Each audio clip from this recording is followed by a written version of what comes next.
Oke guys, alur cerita Pangeran Santai seru banget ya, apalagi sudah level alias bab 5 ya, udah keren banget. Dan sekarang kita lanjut ke episode berikutnya alias bab 6 ya, jangan kemana-mana, ayo ikuti lagi dari bab 6 sampai bab 10 yang semakin seru ceritanya, yang semakin santai, kaya raya jadi santai. Lanjut intro dulu.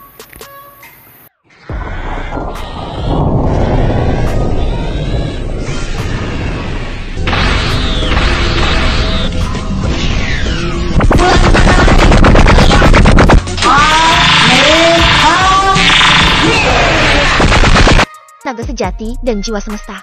Setiba di kediaman pamannya, Li Wei segera masuk ke kamar dan duduk bermeditasi untuk memeriksa apa yang didapatnya dari Long Hui hari ini.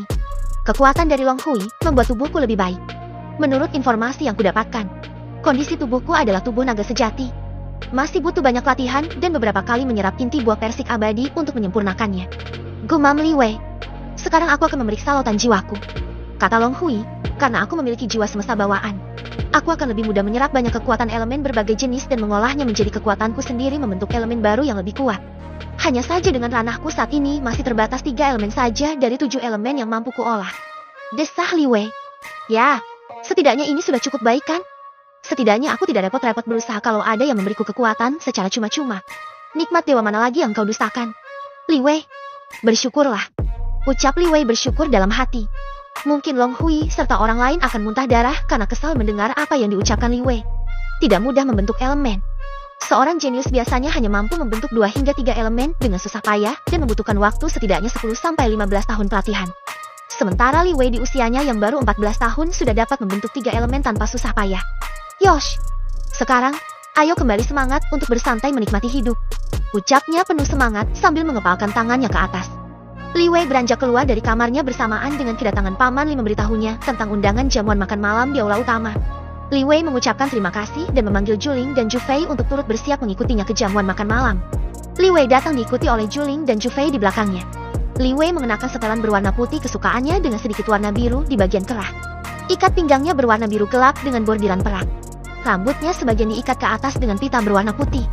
Sedangkan Juling dan Jufei seperti biasa mengenakan setelan berwarna hitam dengan pedang tergantung di pinggang. Aula utama sekte Gunung Bun Biru tampak ramai oleh para tetua dan murid-murid senior mereka yang mulai memasuki ruangan. Tampak Ruochu dengan jubah warna hijau khas para tetua sekte sudah menunggunya di depan aula utama. Paman, hormat Li Wei sambil menunduk menangkupkan 2 tangan. Sudah, ayo masuk bersamaku Wei, kata Ruochu seraya menepuk pundak Li Wei. Mereka pun memasuki aula yang saat itu sudah cukup ramai dengan para tetua dan murid senior masing-masing. Beberapa pasang mata menatap mereka dengan pandangan heran. Sebagian murid wanita tampak memandang Li Wei dengan pandangan mata kagum melihat ketampanan Li Wei. Sementara sebagian yang lain melirik dengan wajah meremehkan. Wah, lama tidak mengikuti acara sekte tetua Ruo menjadi lebih berani.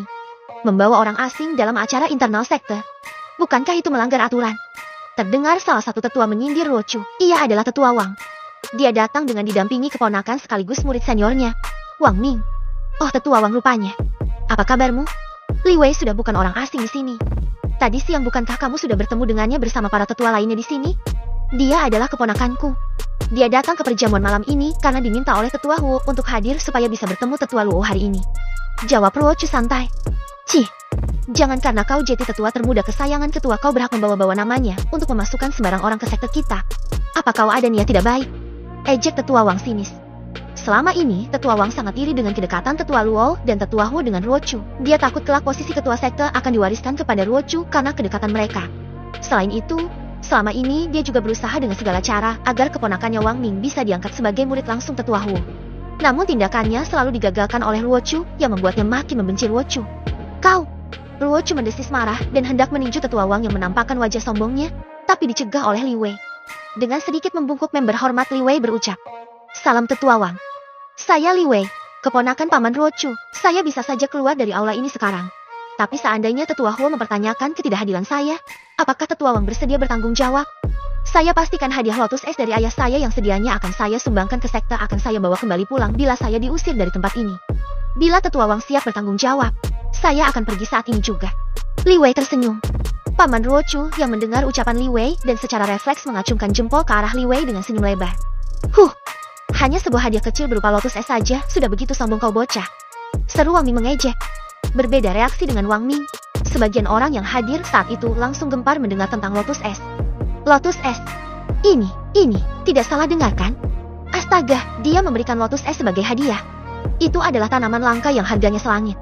Tidak semua orang mampu memilikinya. Siapa dia? Seberapa kaya orang tuanya?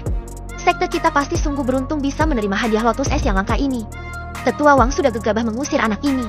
Pasti dia bukan orang sembarangan bila keluarganya bisa menghadiahkan barang langka seperti itu. Para Wang Ming memucat mendengar komentar orang-orang. Dia melirik pamannya Tetua Wang sambil menelan ludah. Tetua Wang menjadi galau karena takut bila mana Li Wei benar-benar berniat membawa kembali Lotus Es yang berharga bersamanya. Dia khawatir akan kena hukuman dari Tetua Huo. Namun bila dia meralat ucapannya, harga dirinya sebagai tetua otomatis akan jatuh di muka semua orang. Li Wei, jangan diambil hati ucapan Tetua Wang. Kau tidak perlu pergi. Akulah yang mengundangmu untuk hadir di perjamuan ini. Abaikan saja semua tadi. Duduklah di dekat pamanmu. Suara Tetua Huo terdengar tak lama sebelum sosoknya muncul dari pintu samping aula. Sekte Gunung Bun Biru sungguh beruntung menerima hadiah Lotus Es dari ayahmu itu. Hormat ketua. Seluruh hadirin serentak membungkuk dan menyapa Tetua Huo dengan hormat. Bangunlah. Kalian silakan duduk. Hari ini hari yang menggembirakan. Ketua Agung sebentar lagi akan tiba. Tidak baik saling bertengkar. Kita harus menikmati perjamuan hari ini, kata Tetua Huo. Siapa yang bertengkar? Kenapa tidak menungguku? Sebuah suara bergema dalam ruangan. Tak lama kemudian terdengar langkah kaki berwibawa memasuki aula. Bab 7. Menjadi murid pribadi Ketua Agung. Sesosok pria tua berambut perak dengan jubah biru tua berjalan dengan gagah menuju ke depan kursi utama. Tetua, guru, kakek guru, bangunlah. Aku tadi mendengar ada yang bertengkar.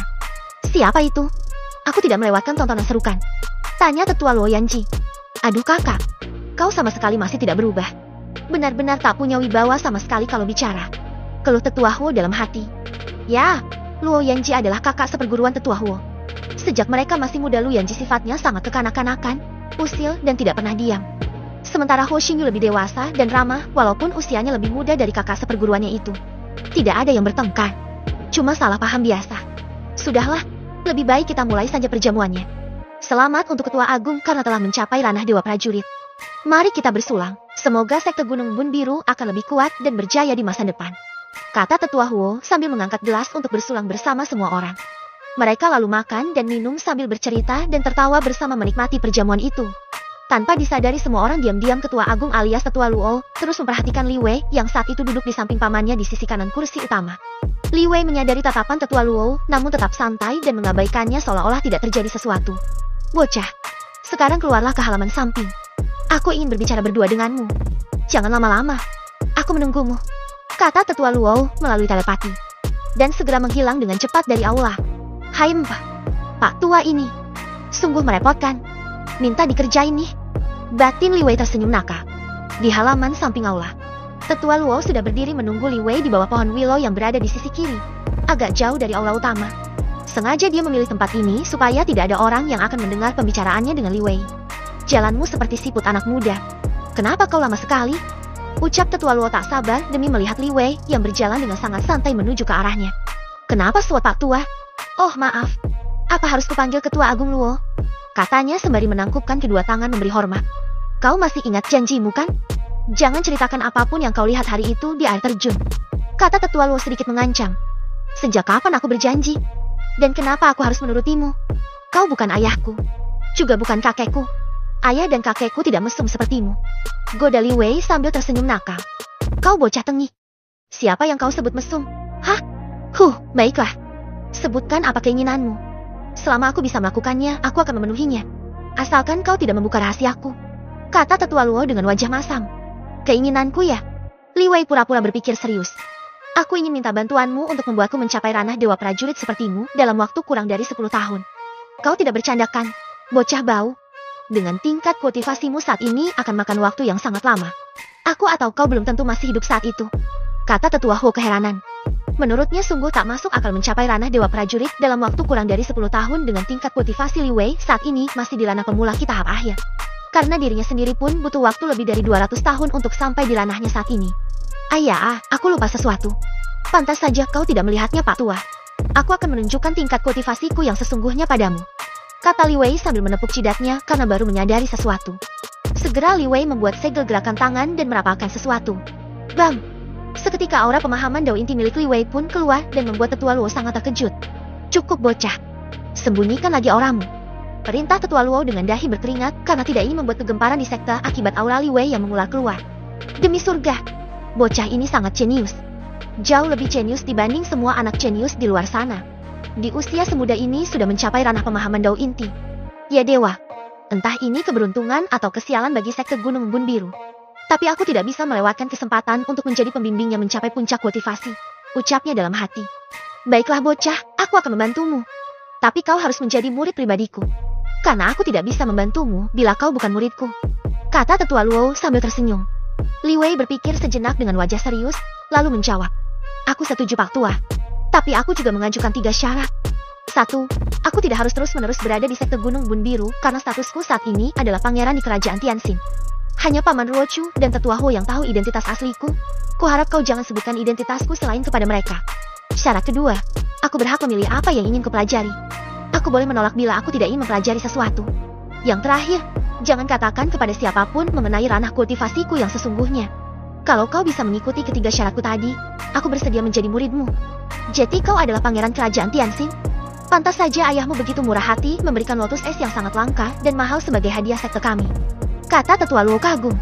Mengenai syarat kedua, kenapa kau hanya mau belajar apa yang kau inginkan saja? Aku pasti akan mewariskan seluruh ilmuku padamu supaya kau bisa menjadi pendekar nomor 1 di dunia persilatan, tanya Tetua Luo masih penasaran. Aku tidak ingin jadi pendekar terhebat nomor pertama. Aku hanya ingin mempelajari apa yang menurutku menarik dan ingin kupelajari. Utamanya adalah aku ingin menjadi kuat supaya bisa melindungi diri sendiri dan keluargaku, serta bisa hidup santai tanpa ditindas orang lain. Aku bercita-cita ingin jadi kaya raya dan hidup santai. Hehehe, bagaimana hebat kan?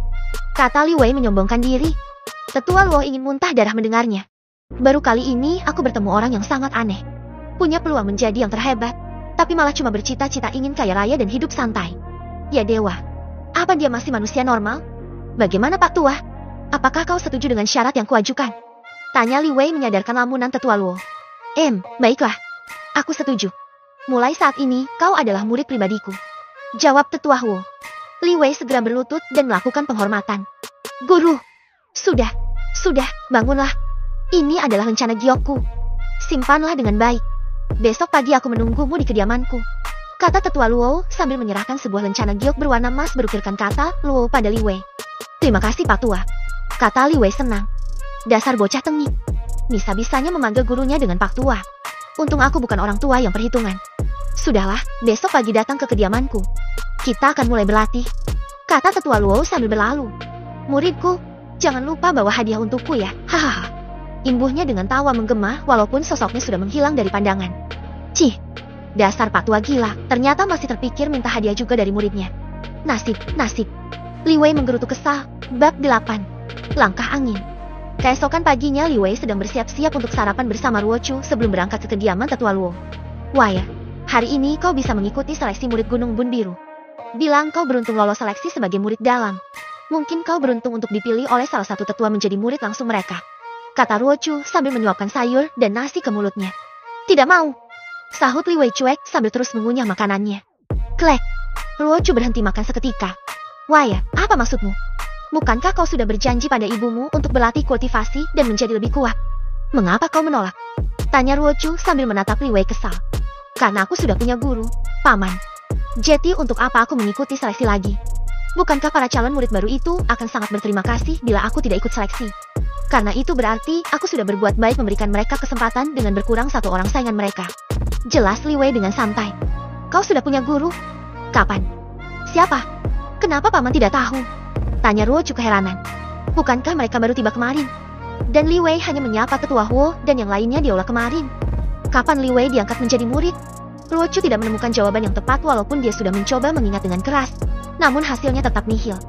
Pertanyaan Paman banyak sekali. Aku sampai bingung menjawab yang mana. Semalam aku sudah diangkat murid oleh guruku. Sudahlah, pokoknya Paman jangan khawatir. Aku sudah punya guru sendiri sekarang. Jadi Paman sudah bisa tenang, kata Li Wei sambil menenggak habis tehnya dan segera bangkit berdiri. Aku pamit berlatih dulu, Paman, ucapnya sambil memberi hormat dan berbalik pergi diikuti oleh Juling. Ruochu yang masih bengong tersadar tak lama setelah Li Wei pergi. Hah, apa-apaan ini? Jufei, apakah kau tahu sesuatu? Tanyanya pada Jufei yang diminta Li Wei untuk tetap tinggal di tempat. Maaf, Tuan, saya juga tidak tahu. Yang mulia pangeran tidak memberitahu saya apapun. Jawab Zhu Fei sambil memberi hormat. Baiklah, biarkan dia. Kuharap memang benar anak itu sudah mendapatkan guru yang baik. Kata Ruo Chu sambil mengibaskan tangannya menyuruh Zhu Fei mundur. Aku akan mengikuti seleksi murid baru. Kau tinggallah di sini. Kau bebas melakukan apapun di sini. Beritahu aku kalau terjadi sesuatu dengan Li Wei. Kata Ruo Chu sebelum beranjak pergi menuju lapangan tempat seleksi murid baru dilaksanakan. Di kediaman Tetua Luo. Pak Tua, kau di mana? Ayo bangun. Kau bilang kita akan mulai berlatih hari ini. Teriak Li Wei sambil menggedor-gedor pintu kediaman Tetua Luo. Gubrak. Terdengar suara benda jatuh. Dasar bocah tengik. Apakah kau tidak bisa sopan sedikit pada orang tua? Kenapa kau berteriak-teriak seperti itu, ha? Aku tidak tuli. Omel Tetua Luo sembari mengelus-elus pantatnya yang sakit karena terjatuh. Li Wei hanya nyengir sambil menggaruk kepalanya yang tidak gatal. Sementara Juling menutup mulutnya menahan tawa. Bukan salahku, Pak Tua. Karena kulihat rumahmu sepi, makanya aku berteriak. Mana ku tahu kalau teriakanku membuatmu kaget sampai terjatuh. Ini murni kecelakaan. Jadi kau tak perlu marah padaku. Kata Li Wei membelah diri. Hai empah, bocah sialan. Sudahlah, mana hadiah untukku? Kau membawanya bukan? Tanya Tetua Luo sambil menadahkan tangannya ke arah Li Wei. Memang dasar Pak Tua serakah. Iya, aku tidak akan lupa hadiahmu. Tapi tolong rahasiakan ini dari semua orang ya. Aku bukan dermawan yang suka membagi-bagikan hadiah begitu saja. Ini untukmu. Kata Li Wei meletakkan satu buah persik abadi di telapak tangan gurunya. Spontan Tetua Luo membelalakan kedua matanya hingga tampak hampir melompat keluar saking kagetnya. Buah persik abadi. Serunya. Ini, sungguhan? Benarkah ini buah persik abadi? Tanyanya tidak percaya. Ya, tak perlu sekaget itu Pak Tua. Biasa saja. Kata Li Wei kalem sambil melambai-lambaikan tangan seperti orang tak acuh. Bocah, kau benar-benar sesuatu. Apa kau tahu begitu banyak orang saling membunuh hanya untuk bisa mendapatkan satu buah persik abadi ini? Mereka saja yang bodoh. Mau saling membunuh hanya untuk buah seperti ini. Aku masih punya beberapa lagi kok. Aku memakannya sebagai cemilan tadi malam. Benar kan Juling? Kata Li Wei dengan wajah polos. Benar yang mulia. Jawab Juling mengiyakan. Hoe. Perut Tetua Luo mules seketika. Bocah gila. Buah legenda yang langka dimakan begitu saja sebagai cemilan. Ya dewa. Bisakah anak ini lebih masuk akal? Baiklah. Aku akan menyimpan buah pemberianmu ini. Sekarang ikuti aku. Kata Tetua Luo bergegas menyimpan buah persik abadi itu di dalam kotak di sudut ruangannya dan segera meminta Li Wei mengikutinya menuju ke perpustakaan pribadinya. Sementara Juling diminta untuk menunggu di luar. Mereka berdua memasuki ruang perpustakaan yang cukup besar. Tampak berjejer ribuan buku yang tertata rapi. Di beberapa bagian terlihat lukisan kaligrafi dari leluhur pendahulu sekte. Tetua Luo berjalan menuju salah satu sisi perpustakaan yang terdapat meja tulis yang biasa digunakannya. Di salah satu rak di balik meja tulis terdapat sebuah tuas untuk membuka ruang rahasia. Srik. Secara otomatis rak buku yang menjadi pintu ke ruang rahasia terbuka. Terlihat sebuah lorong di balik pintu. Tetua Luo memberi tanda pada Li Wei untuk mengikutinya masuk. Setelah kedua orang tersebut masuk, pintu rahasia itu pun kembali menutup. Lorong itu tidak terlalu gelap karena ada beberapa pelita yang langsung menyala ketika mereka memasuki lorong. Setelah berjalan beberapa saat berjalan, lorong itu terlihat menuntun mereka turun ke bawah. Di ujung lorong terlihat cahaya yang cukup terang untuk dimasuki. Li Wei sempat menyipitkan mata karena cahaya tersebut. Setelah matanya mulai terbiasa, dia dapat melihat sebuah bangunan kecil di tengah-tengah lembah dengan danau kecil berair terjun terlihat di kejauhan. Li Wei melihat keheranan. Ini, ucapnya terputus. Ya, ini lembah embun biru kecil. Kita berada tak jauh dari danau air terjun tempat kita bertemu pertama kali. Walaupun kita bisa melihat danau air terjun itu dari sini, namun dari luar orang tidak dapat melihat lembah ini, karena ada formasi pelindung yang dipasang untuk menghalangi orang keluar masuk lembah ini. Terang Tetua Luo panjang lebar membuat Li Wei cuma bisa manggut-manggut mendengarnya. Kau bisa memilih apa yang ingin kau pelajari di perpustakaan di ruanganku tadi dan mempelajarinya di sini. Kau bisa mencariku bila ingin bertanya atau membutuhkan bantuanku. Dari sini, kau bisa langsung keluar ke arah danau air terjun tanpa harus kembali melalui perpustakaan tadi. Ada satu batu altar hitam kecil di dekat penghalang. Kau tinggal menempelkan lencana giok yang kuberikan untuk membuka penghalang sebentar. Kata Tetua Luo. Sekarang sebaiknya kita kembali terlebih dulu. Aku harus memeriksa jalannya ujian seleksi murid baru. Kau bebas memilih apa yang ingin kau pelajari dulu dari perpustakaanku. Ajak Tetua Luo sambil berbalik menuju ke arah mereka masuk tadi. Li Wei melihat buku-buku yang terdapat di perpustakaan. Ya dewa, buku-buku ini terlalu banyak. Pak Tua sialan itu juga tidak memberitahuku petunjuk apapun. Bisa berbulan-bulan bila aku mencarinya satu persatu. Keluhnya sambil menggaruk kepalanya yang tidak gatal. Sepertinya hanya ada satu cara kalau begini. Tiba-tiba suatu ide konyol terpikir olehnya. Tetua Luo kembali selepas tengah hari ketika mendapati Li Wei sedang membaca buku dengan malas di atas kursi panjang yang ada di salah satu sisi ruangan sambil makan kuaci yang diantarkan oleh Juling. Walaupun agak sewot melihat pemandangan itu, Tetua Luo menahan diri untuk tidak memarahinya. Dia hanya berdehem dan bertanya, "Sudahkah kau memilih apa yang ingin kau pelajari?" Tanyanya sambil duduk di kursi dan menuangkan teh untuknya sendiri. "Ya, aku sudah memilih beberapa. Pertama, aku ingin belajar langkah angin. Kurasa ini cocok untukku," jawabnya kalem. Klek. Tetua Luo tersedak mendengarnya. "Apa? Kenapa kau memilih itu? Kenapa tidak lebih dulu belajar ilmu pedang atau pukulan? Ada banyak jurus yang lebih hebat dari langkah angin. Itu jurus dasar bagi pemula. Kau tidak membutuhkannya dengan ranahmu sekarang," seru Tetua Luo kesal. Dia tidak habis pikir dengan ulah Li Wei. Tidak. Aku tidak ingin yang lain saat ini. Aku ingin belajar langkah angin. Menurutku ini cukup bagus. Aku bisa menggunakannya saat aku sedang malas bertarung. Atau melarikan diri darimu bila kau ingin memukulku. Tidak sia-sia aku tadi pakai cara pikabu untuk mendapatkannya," kata Li Wei acuh tak acuh walaupun raut mukanya menunjukkan kepuasan. "Cara pikabu? Apa itu?" tanya Tetua Luo keheranan. Itu cara yang terpikir olehku tadi." Aku menutup mataku, berputar-putar beberapa kali lalu berjalan ke depan. Buku yang kuambil saat menutup mata itulah yang kupilih. "Bagaimana menurutmu? Aku memang cerdas." Jelas Li Wei tersenyum. Tentunya dia tak lupa menyanjung diri sendiri. Tetua Luo sontak menepuk jidatnya sendiri. "Astaga. Ya dewa kenapa aku diberi murid aneh begini? Apa dosaku di kehidupan sebelumnya?" Keluhnya hampir muntah darah mendengar penjelasan Li Wei. Sungguh di luar dugaan dia menemukan ada orang yang bisa menentukan pilihan dengan cara konyol seperti itu.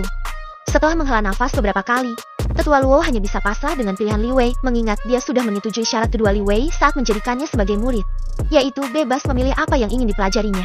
"Ya sudahlah, kau pelajarilah itu baik-baik.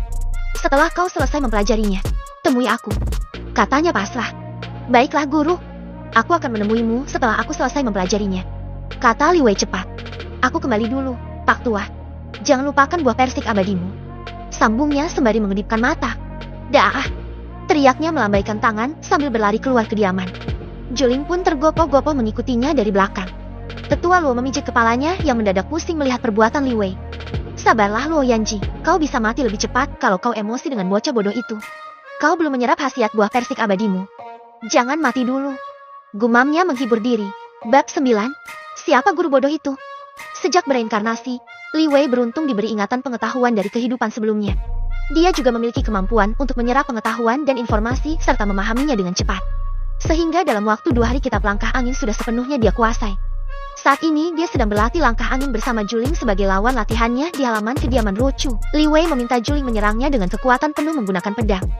Juling yang sudah tahu seperti apa junjungannya segera melesatkan serangan terkuatnya. Dalam sekejap hanya tampak cahaya hitam dan putih dari pakaian mereka yang melesat ke sana kemari. Sudah 1 dupa habis terbakar. Namun tidak satupun serangan Juling yang dapat mengenai Li Wei.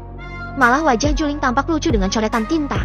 Ya, Li Wei mencoret wajah Juling menggunakan kuas tinta yang dipegangnya.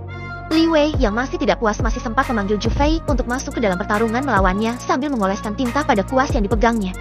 "Ju Fei, masuklah dan bantu Juling melawanku," perintahnya. Tanpa menunggu aba-aba, Ju Fei mengeluarkan kedua pedang pendeknya dan bergabung dalam pertarungan. Li Wei sempat terdesak di awal pertarungan melawan kedua pengawalnya itu. Tapi itu tidak berlangsung lama, hingga tak lama kemudian wajah Ju Fei pun bernasib sama dengan Juling penuh coretan tinta. "Cukup!" teriak Li Wei sambil melompat mundur diikuti Juling dan Ju Fei. "PVF, hahaha, lihatlah wajah kalian itu. Hahaha, sana. Pergilah membersihkan wajah kalian berdua dan segera kembali lagi." Li Wei tertawa geli dan puas melihat hasil coretan kuasnya di wajah Juling dan Ju Fei. Yang mulia pangeran ini benar-benar jahil. Wajah kami jadi memalukan seperti ini. Lebih baik berhadapan dengan pembunuh daripada harus berlatih dengan yang mulia pangeran. Keluh Juling dan Ju Fei dalam hati sambil bergegas pergi membersihkan wajah mereka. Saat Ruochu kembali ke kediaman, dia melihat Li Wei sedang tertidur di bawah pohon persik dengan buku menutup wajahnya. Dia mendekat dan melihat buku yang dibaca oleh Li Wei. Teknik penyamaran sempurna. Mengapa Wire mempelajari ini? Siapa gurunya yang sebenarnya? Dia selalu misterius selama ini. Apa dia benar-benar punya seorang guru? Kalau benar dia memiliki guru, kenapa gurunya malah menyuruhnya mempelajari hal-hal tak berguna ini?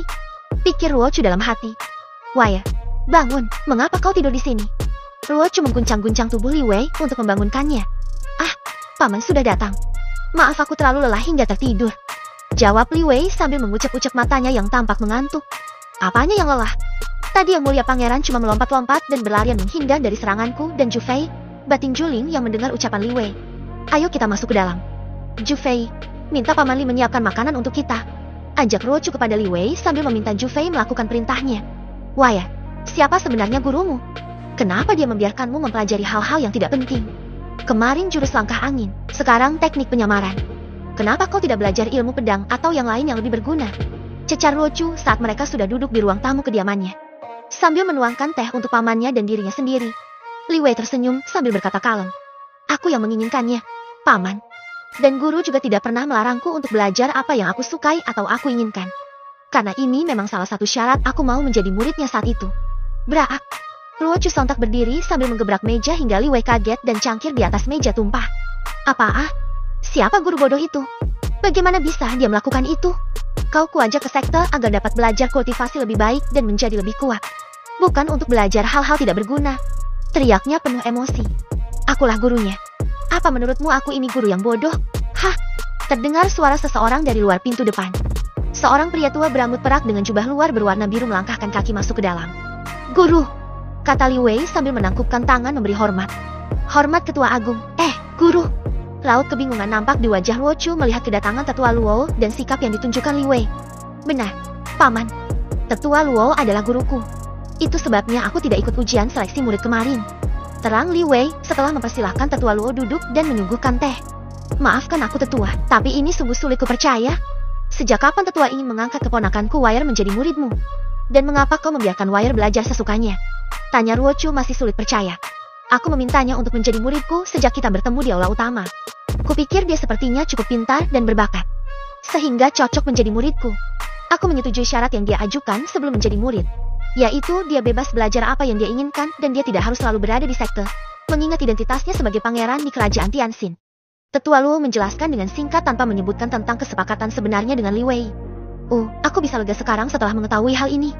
Setidaknya kelak aku bisa memberi penjelasan kepada ayah dan ibu Li Wei di istana bahwa putranya sudah mendapatkan guru terbaik di sekte Gunung Bun Biru. Kata Ruochu lega, walaupun dia masih sedikit tidak bisa mempercayainya. Namun karena semua itu diucapkan oleh Ketua Agung, dia tidak bisa berdebat bukan? Mohon Tetua Luo juga merahasiakan identitas keponakanku ini dari semua orang. Di dalam sekte, selain Tetua hanya Tetua Huo yang mengetahui rahasia ini. Lady Bunda Li Wei khawatir ada yang akan membahayakan nyawa putranya bila berita keberadaan Li Wei tersebar di luar. Ucap Ruochu memohon kepada Tetua Luo. Ya, aku paham. Aku tidak akan membicarakannya dengan orang lain. Janji Tetua Luo. Dan kau, bocah bau, besok lusa aku akan menguji kemampuan yang sudah kau pelajari. Kau datanglah ke tempat biasanya. Dan besok kau boleh istirahat, karena besok akan ada rombongan dari sekte bunga perak yang datang berkunjung untuk kompetisi antar murid sekte 2 minggu lagi. Kalau kau berminat, kau juga boleh ikut berpartisipasi. Kata Tetua Luo. Baik guru, aku akan melihat situasi dulu. Kalau hadiahnya menarik mungkin aku akan mengikutinya. Jawab Li Wei santai. Sembarangan. Hadiahnya pasti menarik. 3 orang pemenang selain memperoleh 1000 koin emas juga berhak memasuki Menara Bintang Darah. Kata Tetua Luo. Menara Bintang Darah? Apa itu? Tanya Li Wei penasaran. Menara Bintang Darah adalah menara kuno warisan leluhur kerajaan Tianxin. Berlatih kultivasi di sana akan sangat berguna untuk meningkatkan kekuatan fisik dan jiwa seorang kultivator. Kudengar belum pernah ada seseorang yang berhasil naik hingga lantai teratas Menara Bintang Darah sehingga tidak ada yang tahu pusaka apa yang akan didapatkan bila mencapai puncak teratas. Terang Ruochu. Baiklah. Bocah, kau pikirkanlah baik-baik. Masih ada waktu sebelum kompetisi dimulai. Jangan lupa datang berlatih di tempat biasa besok lusa. Aku kembali dulu. Kata Tetua Luo sebelum meninggalkan kediaman. Wah ya, kau tidak perlu memaksakan dirimu bila kau belum mampu mengikuti kompetisi saat ini. Paman bisa mengerti. Kata Ruochu. Tentu, Paman, aku akan melihat keadaan terlebih dahulu. Jawab Li Wei. Oh ya, besok aku ingin berjalan-jalan ke kota terdekat dengan Juling dan Jufei. Apakah Paman mau ikut denganku? Tanya Li Wei. Tidak. Aku besok bersama para tetua harus mempersiapkan penyambutan kedatangan rombongan sekte bunga perak. Kau pergilah bersenang-senang. Kata Ruochu. Baiklah Paman. Kata Li Wei menutup pembicaraan. Bab 10. Jianyu. Dengan menggunakan kereta, Li Wei berangkat menuju ke kota Yushu. Kota terdekat yang terletak di bawah kaki gunung tempat sekte Gunung Bun Biru berada. Sebelumnya mereka sempat singgah dan menginap semalam di kota tersebut namun mereka tidak sempat berkeliling dan melihat-lihat. Karena libur yang diberikan Tetua Luo membuat Li Wei hari ini berencana bersantai sambil menikmati kehidupan kota Yushu lebih dekat. Jufei, kemana tujuan kita sekarang? Tanya Li Wei kepada Jufei yang duduk di samping Juling yang mengendalikan kereta kuda. Kita akan menuju restoran bambu hijau, yang mulia. Menurut informasi yang hamba kumpulkan, restoran ini memiliki hidangan yang lezat dan terkenal dengan arak racun surgawinya. Jelas Jufei. Benar.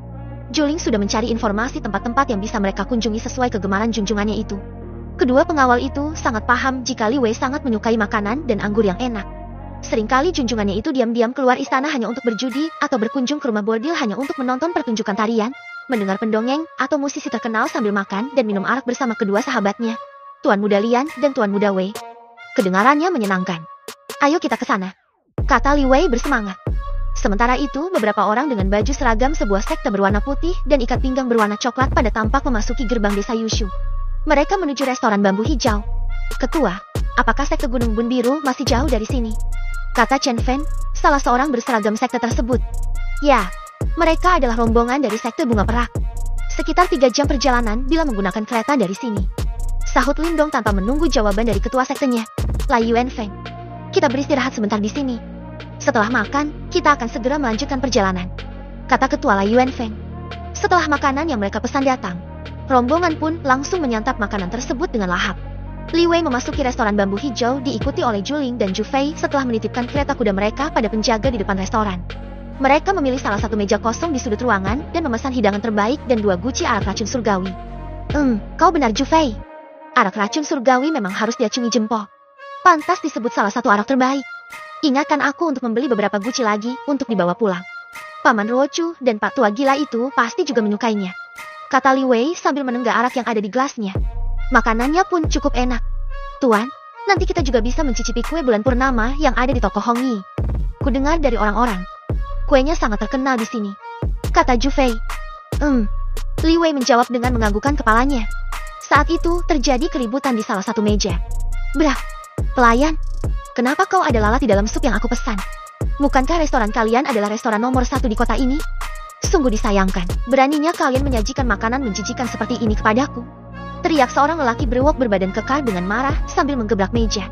Pelayan yang kaget dan panik mendatangi pelanggan tersebut dan dengan takut-takut mengatakan, "Mohon maaf Tuan, tapi tadi saya yang mengantarkan makanan tidak melihat ada lalat di dalam sup Tuan. Kami tidak berani menyajikan makanan dengan sembarangan. Tuan, jadi kau pikir aku yang menipumu? Mana manajermu? Aku menuntut ganti rugi," kata pelanggan itu sambil mencengkeram baju si pelayan dengan wajah marah. Dengan tergopoh-gopoh manajer restoran segera mendatangi pelanggan tersebut. "Maafkan pelayan kami Tuan, bila Tuan berkenan, kami bersedia mengganti makanan Tuan dengan makanan yang baru," ucapnya mencoba menenangkan pelanggan yang marah tersebut. "Aku tidak mau. Bukan tidak mungkin kau akan memberiku sup yang sudah dimasukkan lalat lagi seperti sebelumnya. Aku ingin kau mengganti rugi dengan 100 teo perak," jawab pria itu dengan wajah garang. "Kalau tidak, jangan salahkan aku akan mengobrak-abrik restoranmu ini," ancamnya lagi. Tapi, bukankah 100 tahil perak itu terlalu banyak? Hidangan yang Anda makan bahkan kurang dari 10 teo perak," kata sang manajer dengan terbata-bata. "Kalau mau merampok, ya merampok saja, tidak perlu menipu dan mencari masalah di sini," kata sebuah suara seorang wanita yang tiba-tiba terdengar di tengah keributan tersebut. "Siapa kau? Tunjukkan dirimu. Jangan coba-coba ikut campur urusanku," kata pria berwok tersebut sambil menoleh ke kiri dan kanan mencari sumber suara. "Tizi-ing." Sebuah sumpit terlempar ke arah pria tersebut membuatnya melepaskan cengkeramannya dari baju sang pelayan yang ketakutan. Pelayan tersebut segera berlari ke belakang manajer restoran untuk bersembunyi. Sementara sang manajer gemetar ketakutan. Dari salah satu sudut ruangan muncul seorang gadis cantik berbaju putih dengan ikat pinggang berwarna coklat dan pedang di tangan kirinya berjalan maju mendekat. "Oh ya, kau ingin tahu namaku? Aku Jianyu, murid sekte bunga perak. Jadi apa yang ingin kau lakukan bila aku ingin ikut campur?" tanya Jianyu dengan wajah dingin. Klek, pria itu menelan ludah dan mengutuk kesialannya. Tidak mungkin baginya untuk meneruskan aksinya bila harus berhadapan dengan Jianyu yang terkenal hebat dalam seni bela diri. "Jianyu, baiklah. Aku tidak akan menuntut ganti rugi sekarang. Aku akan mengampuni kalian kali ini. Tapi lain kali, jangan harap kalian akan selamat," ancamnya pada manajer dan pelayan yang ketakutan. Sring, pedang Jianyu menghentikan langkah pria itu sebelum keluar pintu. "Tunggu," kata Jianyu. "Apa lagi yang kau inginkan? Aku sudah tidak lagi menuntut ganti rugi pada mereka," kata pria itu berkeringat dingin. Dia tidak berharap harus bertarung melawan Jianyu sekarang karena itu sama saja dengan mencari mati. "Kau memang sudah tidak menuntut ganti rugi. Tetapi kau belum membayar makanan dan minuman yang kau pesan. Bayar dulu baru kau boleh pergi," perintah Jianyu dingin. Siap.